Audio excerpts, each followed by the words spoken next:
राधे श्री राधे श्री राधे श्री राधे श्री राधे श्री राधे श्री राधे श्री राधे ओ श्री राधे श्री राधे श्री राधे श्री राधे श्री राधे श्री राधे राधे श्री राधे श्री राधे श्री राधे राधे श्री राधे ओ श्री राधे श्री राधे राधे श्री राधे श्री राधे श्री राधे राधे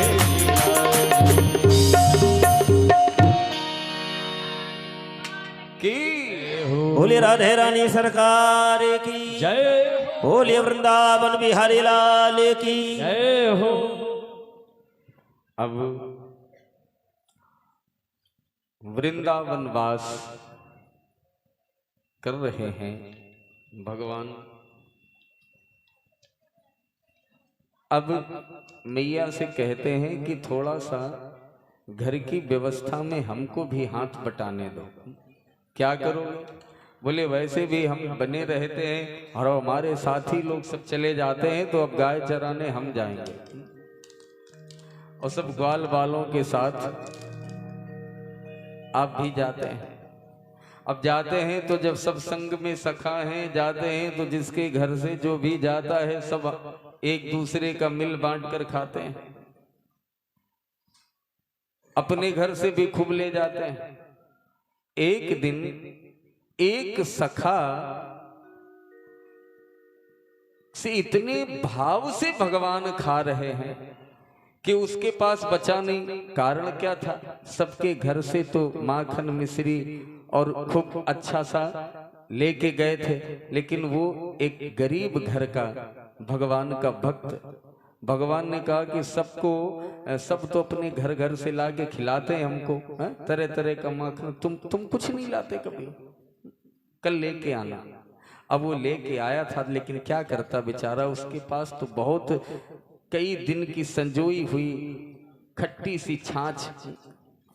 अब वो चाहता है कि भगवान ये पिएंगे तो स्वाद खराब हो जाएगा, तो अपने देता नहीं और पीने लगता है। थोड़ी सी बचती छीन के भगवान उसके चेहरे पर छलकी, उसको ले लेके स्वादिष्ट है लग रही है, वो अपना चाट रहे हैं। अब ब्रह्मा जी ने देखा, वाह इन्हें लोग भगवान कह रहे हैं। ब्रह्मा जी को मोह हो गया। देखिए बड़े बड़े ज्ञानी विचलित हो जाते हैं, इन्हें लोग भगवान कह रहे हैं, सबकी जूठन जाठन खाते घूम रहे हैं, इन्हें लोग भगवान मानते हैं। अच्छा फिर विचार करते हैं कि कुछ तो है ही, नहीं तो इतने बड़े सब उपद्रव। देखिए ब्रह्मा जैसे लोग भी भगवान की लीला में भ्रमित हो जाते हैं। यहाँ यही संदेश है कि हम आप तो कुछ है ही नहीं, हम महात्मा और परमात्मा को अपने तर्क के धरातल से तौलते हैं। कभी कभी तुलना करते हैं कि वृंदावन ज्यादा ठीक है कि खाटू श्याम ज्यादा ठीक है। फायदा कहाँ से हो रहा है? फायदा देख के लोग दरबार तय करते, बोले बागेश्वर चलो, वहां ज्यादा आजकल फायदा है। एक दौर चलता है, किस दौर में कौन सा धाम हिट हो रहा है, और जहां की चर्चा बढ़ जाए कि यहाँ बहुत फायदा मिल रहा है, भीड़ वहीं चलने लगती है। धाम से भी धाम में लोग इसलिए नहीं जा रहे हैं कि इस संसार के काम धाम से मुक्ति मिल जाए और परम धाम मिल जाए। धाम लोग इसलिए जा रहे हैं कि हमारा ये धाम बहुत अच्छा बन जाए, ये धाम खूब भरा पूरा हो जाए। कहाँ जाया जाए? गर्मियों की छुट्टी है तो बच्चे कहते हैं कि कहीं घूमने चलो, तो अब घर के लोग कहते हैं कि ऐसी जगह चलो कुछ धर्मार्थ भी हो जाए। तो फिर योजना बनती कि ऐसी जगह चलो कि धर्मार्थ हो, फायदा भी हो, जहाँ से ज्यादा लाभ मिल रहा है। कोई कह रहा वैष्णो देवी हम इतने दिन गए तो ये हुआ है, तो फिर वहां चलो। फायदा ढूंढते लोग। भगवान की लीला में ब्रह्मा जी जैसे जिन्होंने सृष्टि का निर्माण किया, वो भी भ्रमित हो जाते हैं। ब्रह्मा जी आए, अच्छा ये सब बड़े आनंद से खाने पीने की सामग्री देख रहे थे, कहा किसके पास क्या है अपना अपना लाओ। तब तक उधर गौएं दूर और ब्रह्मा जी ने सीधे अधिग्रहित कर लिया। अब ग्वाल वालों ने देखा कि गौएं नहीं, बोले कन्हैया गौएं तो दिख नहीं रही। कन्हैया बोले तुम रुको मैं देख के आता, अभी आया। अब कन्हैया उधर गए तो इधर ग्वाल बाल गए। ब्रह्मा जी ने सबको कि अब देखें कि कौन हैं और क्या करेंगे, कैसे परमात्मा है। अब भगवान बोले बात तो ठीक है। अच्छा, ब्रह्मा जी कर क्या रहे हैं? ब्रह्मा जी किसकी परीक्षा ले रहे हैं? ब्रह्मा जी अगर अपने बनाए सृष्टि में किसी की परीक्षा लेते तो चल जाता। अच्छा, ब्रह्मा जी जानते हैं कि हमारे जैसा करता तो कोई है नहीं, और ब्रह्मा जी की सृष्टि भी ऐसी है। कितने कितने प्रोडक्ट है उनकी सृष्टि में, और कितने जैसे सब अलग अलग हैं। और वैसा मतलब एक यहाँ मनुष्य बनाता, अगर एक मोटरसाइकिल बनाई तो वैसे ही हजारों बनती जाएंगे। और ब्रह्मा जी के जो कारखाने से ये निर्माण चल रहा है, कोई निर्माण ऐसा नहीं है जो सेम टू सेम दिखाई पड़े है? हर निर्माण में कितने सांचे हैं। तो ऐसी रचना जिसकी है तो उसको तो कुछ होगा ही भाई, कि हम इनको ही ले लेंगे। अच्छा, भगवान सोच रहे हैं कि तुम ये नहीं सोच रहे हो कि तुम उनको चुरा रहे हो जिनको तुमने बनाया है। ये तो तुम्हारे बनाए हैं, लेकिन तुम ये नहीं सोच रहे हो है? हाँ, कि हम कौन हैं। तुम अपने बच्चों को चुरा रहे हो, अपने पिता को थोड़े चुरा पाओगे, हमने तो तुम्हें बनाया है। और भगवान ने ऐसी लीला करी कि जितने गाय ग्वाल जैसे थे वैसे के वैसे दूसरे हो गए। अब ब्रह्मा जी सोच रहे हैं कि ये क्या हो गया, हमारा तो कारखाना बंद था, हमने तो बनाया नहीं हो, ये सब वैसे के वैसे कैसे बन गए। भगवान बोले अभी कुछ नहीं हुआ है। भगवान पहुंच गए। इधर ब्रह्मा जी अपन गाय और ग्वाल चुराने में लगे रहे, और उधर भगवान ब्रह्मा बन के बैठ गए। और दरबार में कहते अनुचरों से, देखो आजकल दुनिया में बड़े ब्रह्मा बन रहे हैं, जिसको अब कह भी देते हैं। अगर कोई ज्यादा मशवरा दे, कुछ बताए, बोले हाँ तुम ही तो ब्रह्मा है। तो आज दुनिया में बड़े ब्रह्मा बन रहे हैं, तो सावधान रहना कोई नकली ब्रह्मा आ जाए। अब असली ब्रह्मा पहुंचे तो वहां ब्रह्मा बने बैठे। अब ब्रह्मा जी बड़े परेशान। अब ब्रह्मा जी के अनुचर सब ब्रह्मा जी को भगा रहे, देखो आ गया नकली वाला, आ गया नकली वाला आ गया। अब ब्रह्मा जी समझ गए तो प्रार्थना करते, नौमीड्यते भ्रवपुसे तडिदंबराय गुंजावतन सुपि परिपिच्छल सन्मुखाय वनरस्रजे कवल वेत्र विशाल वेणु लक्ष्मश्रिये मृदुपदे पशुपांकजाय। भगवान की प्रार्थना करते हैं। ऐसे ब्रह्मा को भी मोहित करने वाले भगवान की ये लीला है। इसीलिए मनीषी कहते हैं ये तो चिंतन का विषय है, रस लेने का विषय है, तर्क पर तौलने का विषय नहीं है। जिसने भगवान को बुद्धि से पकड़ना चाहा, बुद्धि से समझना चाहा, वो बुद्धि से पकड़ में आने वाले नहीं है, क्योंकि मति तो बहुत छोटी है। राम स्वरूप तुम्हार बचन गोचर बुद्धि पर। न वो वाणी से पकड़ में आते न बुद्धि से। वाणी ने भी बखान किया, सबने अलग अलग किया, अपना अपना अनुभव, सबकी वाणी बखान करती, वेद की शास्त्र की है, कहीं कोई निराकार कहीं कोई साकार, सब उसे के गुण धर्म गा रहे हैं। लेकिन पूरा का पूरा किसी ने गा नहीं पाया, क्योंकि पूरा किसी को मिल ही नहीं पाया। मिल कैसे पाया? पूरा इसलिए नहीं मिल पाया कि पूरी पात्रता ही नहीं है। हमारा बर्तन है 1 लीटर का और वो है अपार, वो है सिंधु और हम है छोटे से। तो हम तो उतने ही निकाल पाएंगे जितना बर्तन है। सागर को कितना खाली किया जा सकता है? हाँ, ये जरूर है जिसको जैसा मिल गया वैसा स्वाद का वो बखान कर रहा है। वैसा है ना, जैसे किसी एक कथा संत कहते थे कि एक अंधों का गांव था, सारे के सारे अंधे थे। तो किसी ने कहा कि आज गांव में हाथी आया है, अब अंधों को बड़ा बड़ा मन की हाथी हम भी देखें, तो देखे कैसे? बोले देख नहीं सकते तो महसूस तो कर ही सकते हैं, समझ में आ जाएगा। तो हाथी को महसूस करना चाहते हैं, तो किसी ने हाथी के पैर को देखा तो नीचे से ऊपर देखा, बोले ओहो ये तो केले के बड़े केले के पेड़ जैसा है हाथी है। फिर किसी ने जो पूंछ पकड़ी है, अच्छा ये तो बड़े सांप जैसा होता है हाथी है। किसी ने पेट पकड़ा, ओहो ये तो बड़ी ढोलक जैसा होता है।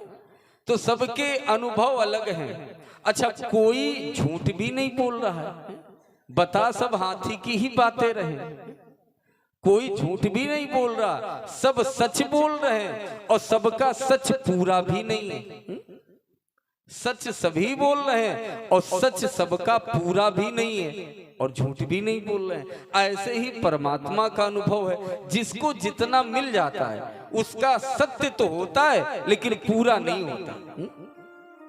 जिसको जिस रूप में वो मिला, जितना मिला उतना उसने गाया। इसलिए हमारे सनातन धर्म में इतने शास्त्र ग्रंथ हैं। कुछ लोग कह देते हैं कि इतने शास्त्र, इतने पुराण, किसकी माने किसकी न माने। जिसकी समझ में आए उसकी मान लो, और जिसकी मान लोगे उसी से कल्याण हो जाएगा। क्योंकि सबको वो जितना जितना स्वाद दे चुका है, अपने अपने स्वाद का बखान उस ऋषि ने कर दिया है। इसलिए सब सही है, सबके अपने अपने स्वाद हैं उसके अनुभव के। क्योंकि उसको पाने के बाद बोले सो सुख जान नहीं मन अरु काना रसना पे नहीं जाहि बखाना। वो तो वाणी से बखान ही नहीं किया जा सकता है, ये तो मन और कान ही अनुभव कर सकते हैं। उसकी कीर्ति का श्रवण करके रस का अनुभव कर सकते हैं, मन कर सकता है। क्यों? उसके बाद बचता क्या है? अच्छा, होता भी ऐसे नहीं, अपने करने से भी नहीं होता, क्योंकि वो मिलता जितना है उतना अपनी ही कृपा से मिलता है, हमारे पुरुषार्थ से नहीं मिलता। हम कभी चाहे अपने पुरुषार्थ से प्राप्त कर लें तो संभव नहीं। सोई जानई देहु जनाई और जानत तुम ही होई जाई। तुम्हारी कृपा तुम्हीं रघुनंदन, वही जान सकता है जिसको आप जना दें। अच्छा, जब आपको जनाना है तो जितनी आपकी इच्छा उतने ही जनाएंगे। आपका बड़ा भवन बना है, कोई आपके भवन में आए तो जितना आप चाहेंगे उतना ही तो उसको दिखाएंगे। जो जिस लायक होगा, जिस कमरे में आपके क्या रखा है वहां तक वो पहुंचने लायक है कि नहीं है, तो आप उतने ही दिखाएंगे जिसकी जितनी उसमें पात्रता है। ऐसे ही वो परमात्मा का जो विराट दर्शन है, तो जितनी पात्रता से जो साधक पहुंचता है उस पात्रता के अनुसार उसको दर्शन करा देते हैं और उसी दर्शन का वो प्रदर्शन शास्त्र के रूप में अपनी वाणी से अपनी उसे कर देता है। यही शास्त्र है, यही इसीलिए रामायण सतकोटि अपारा, इतने हमारे शास्त्र धर्म ग्रंथ हैं, क्योंकि परमात्मा ने सबको कुछ न कुछ अनुभव करा दिया है। इसलिए किसी भी धर्म ग्रंथ पर हमको कोई संदेह भी नहीं करना चाहिए कि उसमें ये लिखा उसमें ये लिखा। हम कभी बुद्धि से पकड़ेंगे तो न शास्त्र पकड़ में आएगा, न संत पकड़ में आएगा, न वो भगवंत पकड़ में आएगा। शास्त्र, संत और परमात्मा को पकड़ने के लिए बुद्धि में केवल श्रद्धा होना चाहिए, तर्क नहीं होना चाहिए। किसी महात्मा को हम कभी बुद्धि से पकड़ नहीं सकते। लोग निंदा करने लगते, निंदा करना बड़ा आसान होता है। अब 4 दिन के लिए अपने घर से जाते हैं ना, तो 4 दिन बाहर कहीं रहते हैं तो लगता है अब घर पहुंचे, अब घर पहुंचे। और ये भी बड़ी बात है कि कोई वो कुछ भी करे, अगर अपना घर द्वार माता पिता परिवार छोड़कर कोई संत हो गया है तो उसका ये छोटा त्याग नहीं है। और एक जन्म में कोई कमी है तो अगले जन्म में हो जाएगी। ये साधना के चरण, साधना के मार्ग में बढ़ गए हैं तो लोग तरह तरह की बातें करते हैं। वो महाराज वहां गए थे, वो तो बाबा ऐसे हैं, कल टीवी में देखा रहा ऐसे हैं। अरे वो कैसे भी हैं, हमसे फिर भी बहुत अच्छे हैं। कम से कम उनका इतना मोह तो भंग हुआ, इतना साहस तो बनाया कि अपना घर परिवार साम्राज्य छोड़कर एक लंगोटी में तो आने का साहस हुआ। गलतियां तो होती ही रहती हैं और धीरे धीरे गीता में कहा कि एक जन्म में अर्जुन कोई मुझे नहीं पाता है, बहु नाम जन्मानि व्यतीत, बहुत से जन्म व्यतीत हो जाते हैं तब कहीं कोई पा पाता है।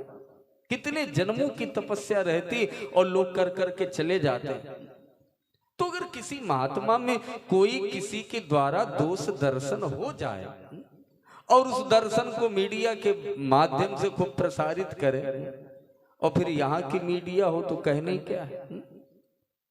हाँ, यहाँ की तो कहने ही क्या। एक बात आधा घंटा तो आप देख रहे हैं, आप समझ रहे हैं आज की बड़ी घटना, आज आपको दिखाया जा सकता है, आज आप ये हो सकता है। एक बात कहने के लिए घूम घूम के 1 घंटे से, और सबसे ज्यादा यही चल रहा है आजकल।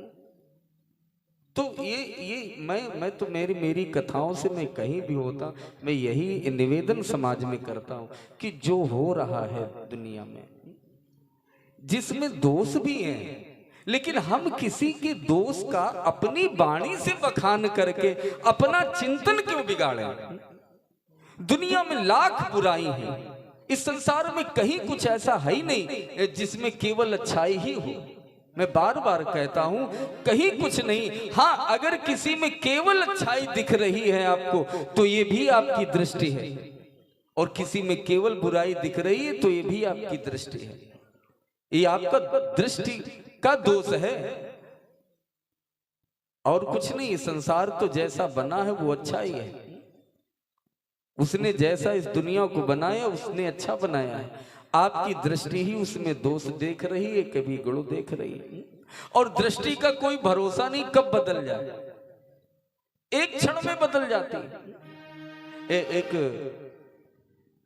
दो युवतियां कॉलेज में पढ़ने वाली जा रही थी, रास्ते में तो एक युवक खड़ा था। उसने एक लड़की को देख करके कुछ कह दिया। जब कह दिया तो वो अपनी सखी से कहती, देखो कितना बदतमीज है और कैसे घर का है, इसके माता पिता ने सिखाया, इसने ये कह दिया, इसकी हिम्मत तो देखो, और कैसे कैसे लोग हैं। खूब गालियां बक रही है, लेकिन जिस सखी से बक रही है वो सखी मुस्कुरा रही है। बोले, अच्छा तुम हंस रही हो, आज हमसे कहा, कल तुमसे कहेगा। इन छिछोरों का कोई भरोसा। तो कहा, मैं इसलिए नहीं हंस रही हूं कि उसने ऐसा कहा क्यों, मैं इसलिए हंस रही हूं कि तुम्हें पता नहीं है, इसलिए तुम इतनी गालियां बक रही हो। क्या नहीं पता? बोले, ये वही है जिससे तुम्हारा परसों रिश्ता पक्का होके आया है। अब जब ये पता चला तो वो पीछे मुड़ के देखती है, जिसे गालियां दे रही थी उसी को हंस के देखने लगी और लजा के चलने लगी, फिर देखने लगी। दृष्टि को बदलने में संसार में कितना समय लगता है। कोई सही बोध करा दे, दृष्टि बदल जाता है, दृष्टिकोण बदल जाता है। इसलिए अपनी दृष्टि और अपनी बुद्धि से सब कुछ तौलने का प्रयास न करें। जितना तौलना है खुद को तौलें। हम किसी में दोष दर्शन करेंगे, हमारा चिंतन बिगड़ेगा। किसी में भी न देखें, किसी की निंदा बुराई और इन सब चीजों से किनारा। क्योंकि हम जैसा किसी की, अच्छा एक बात समझना, क्यों नहीं करनी चाहिए? किसी की निंदा भी नहीं करनी चाहिए, क्यों? ये किसी की बुराई का बखान नहीं करना चाहिए, क्यों? इसलिए आप ध्यान देना, आप जिसकी बुराई करते हैं या आपका शत्रु ही सही, एक बार मित्र कोई है वो याद कम आता है, शत्रु याद ज्यादा आता है, एक एक क्षण में उसकी याद आएगी। तो जिसकी हम बुराई करते हैं, बुराई करना शुरू करते हैं, तो उस व्यक्ति का व्यक्तित्व तो हमारे जहन में उतर आता है, हम उसी को सोचने लगते हैं। और ये सिद्धांत है कि जैसा हम चिंतन करते हैं हमारा विकास वैसा ही होने लगता है। ये विज्ञान भी मानता है, डॉक्टर भी कह देते हैं आप ऐसा कुछ सोचा न करो।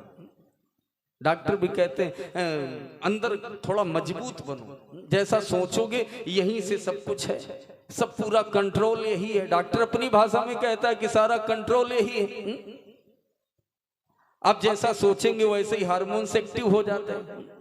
और अध्यात्म इसको कब से कह रहा है कि ये दोष दर्शन बंद करो, जिसका करोगे मानस पर उसका चिंतन आएगा और हमारा विकास वैसे ही होने लगता है। ये शरीर की प्रकृति है। चैतन्य महाप्रभु राधा रानी के महा उपासक थे, नाम ले लेके समाधि में आ जाते थे, कीर्तन होने लगता महाप्रभु की समाधि लग जाती। स्थिति ये हुई अभी थोड़े कितने दिन की बात है, ये कोई झूठ प्रमाण नहीं, महाभारत भागवत तो आप कह दे द्वापर की बात है। चैतन्य महाप्रभु के शरीर का विकास स्त्री नुमा होने लगा था। और इसको हमारी रामायण कब का कह रही, भृंगी कीट। भृंगी कीट की सृष्टि क्या है, झींगुर के बच्चे को उस मिट्टी की गुफा नुमा बना के बंद कर देती है और बाहर बैठ के बन बन बन बन बन बन करती है। तो उसको मृत्यु का भय उस छोटे से कीट को होता है कि अभी मर जाएंगे, अभी मर जाएंगे, अभी मर जाएंगे। और उस मृत्यु के भय में उसकी इतनी एकाग्रता बढ़ जाती है कि उसी कीट को सामने भृंगी को देखा करता है और उसी के भय में वो एकदम एकाग्र हो जाता है। तो उसके शरीर का विकास, जड़ शरीर भी परिवर्तित हो जाता है। तो हमारी मानसिकता बदलने में कितनी देर लगती है। इसलिए चिंतन ठीक रहे, हम किसी में कोई दोष दर्शन न करें, और खासकर किसी महात्मा में तो करे ही ना। वो ये इतनी क्रीम पाउडर के युग में कोई चंदन लगा के घूमता है, ये भी बड़ा त्याग है। अब 2-2 हजार का स्प्रे डालते हैं, वो भभूति लगा के अगर निकलता है, ये बड़ा त्याग है। उसने इस आधुनिक सोच का परित्याग कर दिया है, यही त्याग है। एक कदम आगे बढ़ा है, कई जन्मों में सही कभी न कभी यात्रा पूरी होगी, क्योंकि भक्ति का संस्कार अमिट होता है, मरता नहीं। कभी न कभी तो यात्रा पूरी हो ही जाएगी। लेकिन हम तो ऐसे लोग हैं, अगर कोई कल तक कुछ करता रहे और एकदम से परिवर्तन हो जाए उसमें किसी सत्संग से, और चंदन बंदन लगा के मंदिर जाने लगे, तो लोग कहेंगे देख रहे हो फलाने को, हाँ 100 चूहे टोर बिलैया भक्तिन भाई। अच्छा एक बात समझो, मैं तो हर चीज पर थोड़ा सा चिंतन कर लेता हूं कि कहावत भी अगर कही किसी ने, हमारे ग्रामीण भाषा में चलती, तो इस पर मैंने सोचा कि अगर बिल्ली चाहे कि वो भक्तिन बन जाए तो समाज के लोग नहीं बनने देते। वो किसी सत्संग से प्रेरित होकर के अपने को बदलना चाहती, तो समाज कहती है रे वही है, कल तक चूहा टोरती रही, ये वही है, इनको नहीं जानते हो। अरे परसों उनसे पूछना वहां इस चौराहे पर, अरे हमसे काहे कहलवाओगे। अरे एक क्षण में बिना भोग के योग संभव नहीं है। कभी किसी का जीवन परिवर्तित हो सकता है, कोई जन्म से पूरा पवित्र होकर नहीं आता है, कभी परिवर्तन हो सकता है। और जब परिवर्तन हो जाए, साधु स्वभाव कहता है हमें तब स्वीकार कर लेना चाहिए। लेकिन ये हमने, अच्छा ये क्यों होता है जानते हैं? अगर कोई बुरा आदमी भला बन रहा है, हम उसके पीछे के जीवन की बुराइयां ढूंढ ढूंढ के समाज में लाते क्यों हैं जानते हो? वो इसलिए लाते हैं क्योंकि मेरी पसंद ये है। हम क्या करते, वही तो करते जो हमारी पसंद होती। तो हमारी पसंद यही है कि हम बुराइयों का प्रदर्शन करते हैं, इसीलिए हम आज उस व्यक्ति की अच्छाइयां देखना बंद करके उसके भूतकाल की बुराइयों को ढूंढ ढूंढ कर समाज में प्रकाशित कर रहे हैं। इसका तात्पर्य यही है, ये प्रमाण है इस बात का कि मेरा हृदय बुराइयों से भरा है, वो बुराइयों की तरफ अधिक आकर्षित होता है। अगर किसी भी व्यक्ति की बुराइयां हम कर रहे हैं अधिकांश, तो ये प्रमाण है इस बात का, हमें वही अच्छा लगता है, हम उसी की चर्चा करते हैं जैसा हमारा हृदय होता है। अगर हमारा हृदय सत्संग से भरा है तो हम बैठेंगे तो रामायण की चौपाई छेड़ देंगे, कथा कोई छेड़ देंगे। हमारा हृदय अगर विधि प्रपंच से भरा है तो हम जिसके पास बैठेंगे तो कोई औपचारिक बात न, फलाने मिले थे आज, अरे उनके हाल ठीक नहीं। शुरुआतें यहीं से होती है, शुरुआतें यहीं से करें। इसका तात्पर्य क्या है कि हमारा हृदय ही बुराइयों से भरा है, इसीलिए बुराइयों के प्रति हमारा आकर्षण जल्दी होता है। ये सब तौलने की चीज है, समझने की चीज है। हम मंदिर में देखकर हमारा सिर झुक जाए, मंदिर में प्रसन्नता हो जाए, इसका तात्पर्य भीतर कहीं ना कहीं भक्ति के कुछ अंश हैं। और मंदिर में जाकर के भी हम किसी की तोड़िया, किसी की चैन, किसी के स्लीपर देखें तड़े, तो इसका तात्पर्य कि भीतर वो है नहीं, यही प्रमाण है। वहां जाकर के भी हमारे भाव बदल नहीं रहे हैं, इसका तात्पर्य यही है कि भीतर हमारी बुराइयों का भंडार है। इसलिए किसी के जीवन में बदलाव आए तो अगर उसका सपोर्ट न कर पाना तो विरोध न करना, और किसी न किसी की बुराई करने का ही मन होता रहे बार बार, तो अपने आप का चिंतन करना कि कहीं न कहीं हमारा चरित्र बिगड़ रहा है, हम दूसरे के दोष दर्शन करने में अधिक समय दे रहे हैं। ये आवश्यक तत्व है।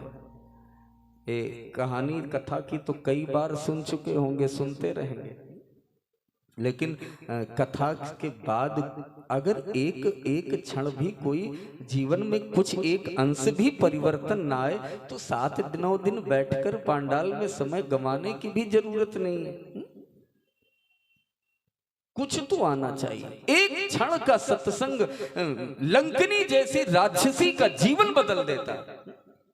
एक मुष्टिका परी हनुमान जैसे संत की तो जो मारने जा रही थी वो हाथ जोड़कर खड़ी हो गई। जो हाथ मारने के लिए उठे थे वो हाथ प्रार्थना के लिए जुड़ गए और कहने लगी, तात मोरत पुण्य बहुता, देखियो नैन राम कर दूता। और उसने वो उपदेश किया जो बड़े से बड़ा संत नहीं करता, तात स्वर्ग अपवर्ग सुख, धरी तुला एक अंग, तूल न ताही मिल सकल जो सुख लव सत्संग। उसने उपदेश किया कि मैंने माना कि सत्संग के एक क्षण का सुख और स्वर्ग अपवर्ग, अपवर्ग माने मोक्ष, स्वर्ग और मोक्ष के दोनों के सुखों को तुला के पलड़े पे रख दिया जाए, लेकिन सत्संग का सुख भारी है, क्योंकि सत्संग के एक प्रहार से उसका रक्त निकल गया, और जब रक्त निकल जाता है तो साधक विरक्त हो जाता है, और जब विरक्त हो जाता है तब वो ऐसी ही भाषा बोलता, तब उसे सत्संग की महिमा समझ में आती। तो अपने चित्त पर भी कहीं न कहीं ऐसी चोट करो कि जो हमारा ये दूषित रक्त है ये निकल जाए और हमारे जीवन में भी विरक्तता आ जाए। बोली राजा रामचंद्र भगवान की जय। चले थे सोच के, घूम गए थोड़ी रास्ता, 7 बजने जा रहा है और आप लोग समय के पक्के हैं, हो भी क्यों ना भाई, अब 2 दिन का समय शेष है। देखिए ये गोपाल भक्तों पर भी एक भगवान की लीला देखिए, परीक्षा ही है। वो देख रहे हैं कि दिवाली में रुचि ज्यादा है या हमारे साथ होली मनाना चाहते हैं, हमारी होली या अपनी करोगे दिवाली है? तो ये भी है कि लोग किस में लगे हैं, रंगाई पुताई का ज्यादा ध्यान दे रहे हैं, बाजार ज्यादा देख रहे हैं। 2 दिन का समय है, वो तो सब देख ही रहे हैं। बोली राजा रामचंद्र की, वृंदावन बिहारी लाल की। तो भगवान ऐसे ऐसे सुंदर लीलाओं से भक्तों को खूब आनंद प्रदान कर रहे हैं। अब आगे चलकर भगवान ने देखा नंद बाबा खूब तैयारी कर रहे हैं और पूरे सब लोग तैयारी में जुटे पड़े हैं। ये मैया किसकी तैयारी चल रही है? नंद बाबा बोले लाला, हर साल हम देवराज इंद्र की पूजा करते हैं, उसी की तैयारियां चल रही हैं। लाला बोले लेकिन इस साल नहीं होगी। क्यों नहीं होगी? बोले इंद्र की पूजा नहीं होगी, हम पूजा उसकी करेंगे जो हमें संरक्षण देता है, जिसकी आश्रय में हम हैं। हमारी गौएं चरती हैं, जहां हमारे गौओं को आश्रय मिलता है, हम सब हैं, हम उसकी पूजा करेंगे। देखिए भगवान ने बड़े सुंदर सुंदर संकेत दिए हैं अपनी लीला में।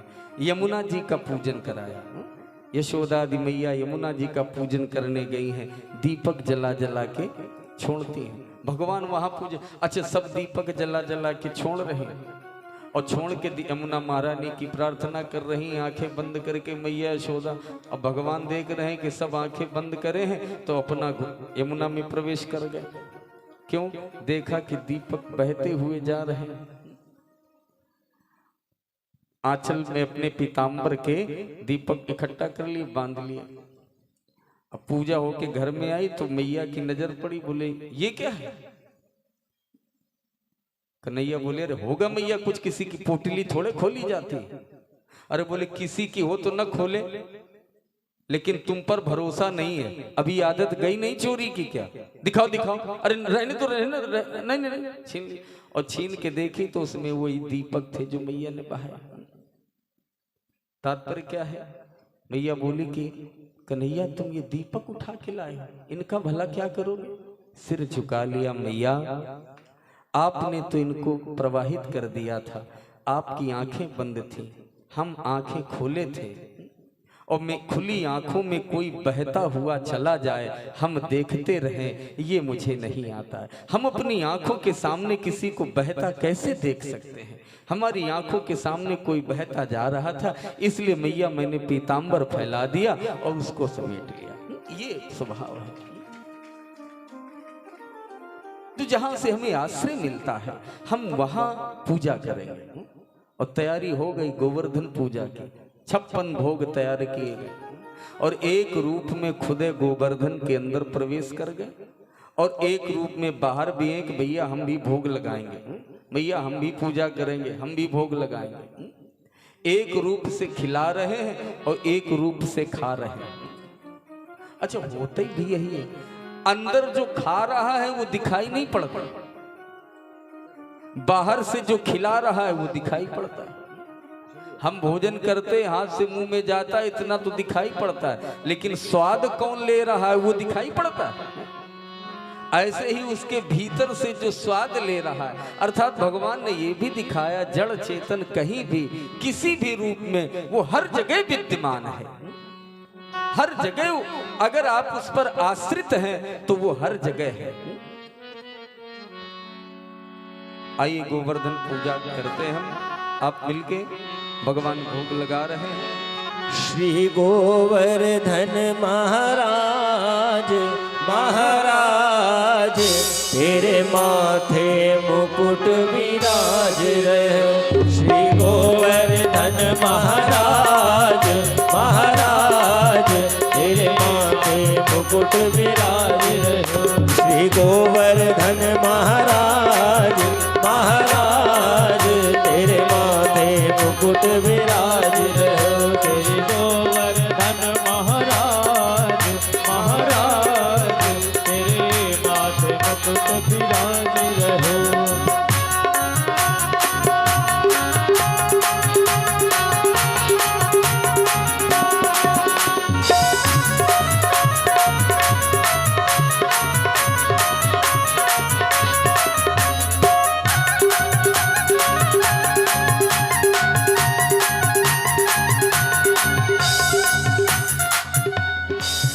तो पे पान चढ़े तो पे फूल चढ़े, तो पे पान चढ़े तो पे फूल चढ़े, तो पे पान पान चढ़े तो पे फूल चढ़े, पान चढ़े तो पे फूल चढ़े, तो पे पान चढ़े तो पे फूल चढ़े, तो पे पान चढ़े तो पे फूल चढ़े, और चढ़े और चढ़े और चढ़े दूध की धार, आधार तेरे माथे मुकुट विराज रहे, श्री गोवर्धन महाराज, महाराज तेरे माथे मुकुट विराज रहे, श्री गोवर्धन महाराज, महाराज तेरे माथे मुकुट विराज रहे।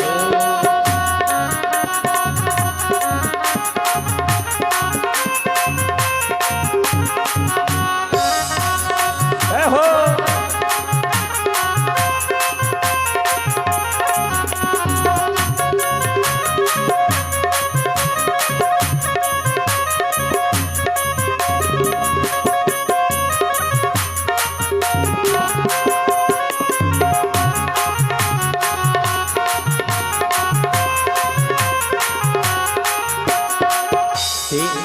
तेरे कानन कुंडल सोहे रहो, तेरे कानन कुंडल सोहे रहो, तेरे कानन कुंडल सोहे रहो, तेरे कानन कुंडल सोहे रहो, ओ तेरे कानन कुंडल सोहे रहो, तेरे कानन कुंडल सोहे रहो, ओ तेरे कानन कुंडल सोहे रहो, कानन कुंडल सोहे रहो, घेरो ठोड़ी में तेरी ठोड़ी पे, तेरी ठोड़ी पे हीरा लाल, लाल तेरे माथे मुकुट विराज रहो, ठोड़ी पे हीरा लाल, लाल तेरे माथे मुकुट विराज रहो, श्री गोवर्धन महाराज, महाराज तेरे माथे मुकुट विराज रहो, श्री गोवर्धन महाराज, महाराज तेरे माथे मुकुट विराज रहो, तेरी सात कोस की परिक्रमा, सात कोस की परिक्रमा, तेरी सात कोस की परिक्रमा, तेरी सात कोस की परिक्रमा, वो तेरी सात कोस की परिक्रमा, तेरी सात कोस की परिक्रमा, और चकलेश्वर और चकलेश्वर और चकलेश्वर बेशाम, बेशाम तेरे माथे मुकुट विराज रहो, गोवर्धन महाराज, महाराज तेरे माथे मुकुट विराज रहो, श्री गोवर्धन महाराज, महाराज तेरे माथे मुकुट विराज रहो, गोवर्धन महाराज, महाराज तेरे माथे मुकुट विराज रहो, तेरे गले में कंठ विराज रहो, गले में कंठ विराज रहो, वो तेरे गले में कंठ विराज रहो, तेरे गले में कंठ विराज रहो, तेरी झांकी, तेरी झांकी, तेरी झांकी बनी विशाल, हाँ विशाल तेरे माथे मुकुट विराज रहो, श्री गोवर्धन महाराज, महाराज तेरे माथे मुकुट विराज रहो, श्री गोवर्धन महाराज, महाराज तेरे माथे मुकुट विराज रहो, तेरे माथे मुकुट विराज रहो, तेरे माथे मुकुट विराज रहो, तेरे माथे मुकुट विराज रहो। बोली गोवर्धन महाराज की जय हो। अब यहाँ जैसे जयकारा लगा इसे वहां लगा होता तो देवराजेंद्र भी ना जान पाते। आप लोग होशियार हैं, काहे कोई बारिश आरिश का मामला बने इसलिए चुपके से बोल लो। वहां जैसे जोर से जयकारा लगा तो कहाँ लग रहा है, देवराजेंद्र ने देखा जब पूजा कट गई हमारी। भगवान ने देवराजेंद्र का मान मर्दन किया, खूब बारिश प्रसाद प्रारंभ की, खूब वर्षा करी। भगवान ने गोवर्धन धारण किया, गोवर्धनधारी भगवान की गिरिवर हो गए प्रभु। वो नख पे गिरवर लीनो धार कन्हैया मेरो वारो, नख पे गिरवर लीनो धार कन्हैया मेरो वारो, कन्हैया मेरो वारो, कन्हैया मेरो वारो, कन्हैया मेरो वारो, कन्हैया मेरो वारो, नख पे गिरवर लीनो धार कन्हैया मेरो वारो, लीनो धार कन्हैया मेरो वारो।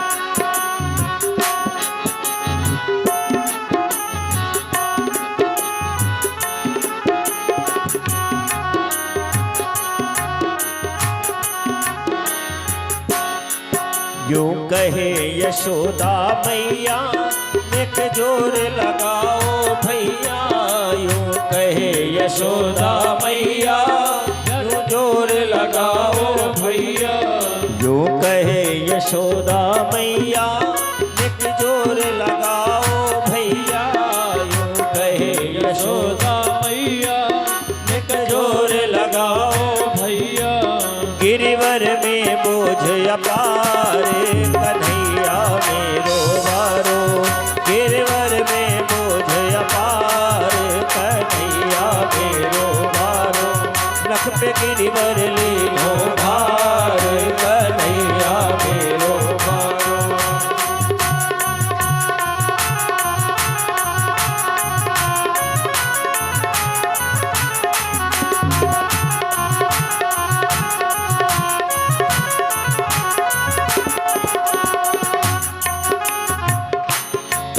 लाला की नरम कलैया कहूँ मूर्ख न जाए भैया, लाला की नरम कलैया कहूँ मूर्ख न जाए भैया, लाला की नरम कलैया कहूँ मूर्ख न जाए भैया, लाला की नरम कलैया कहूँ मूर्ख न जाए भैया, कैसे झेलो गुतनो भार कन्हैया मेरो वारो, कैसे झेलो इतनो भार कन्हैया मेरो वारो, नख पे गिरिवर लीनो धार कन्हैया मेरो वारो, नख पे गिरिवर लीनो धार कन्हैया मेरो वारो, नख पे गिरिवर लीनो धार कन्हैया मेरो वारो, कन्हैया मेरो वारो, कन्हैया मेरो वारो। बोलिए वृंदावन बिहारी लाल की, बोलिए गोवर्धन धारी भगवान की। 2 दिन का सत्संग और शेष है। कल बड़ी ही पावन कथा भगवान आज आनंद कर रहे हैं, कल ब्रज को छोड़ेंगे। रास पंचाध्याय की पावन कथा का आनंद लेते हुए फिर भगवान को हम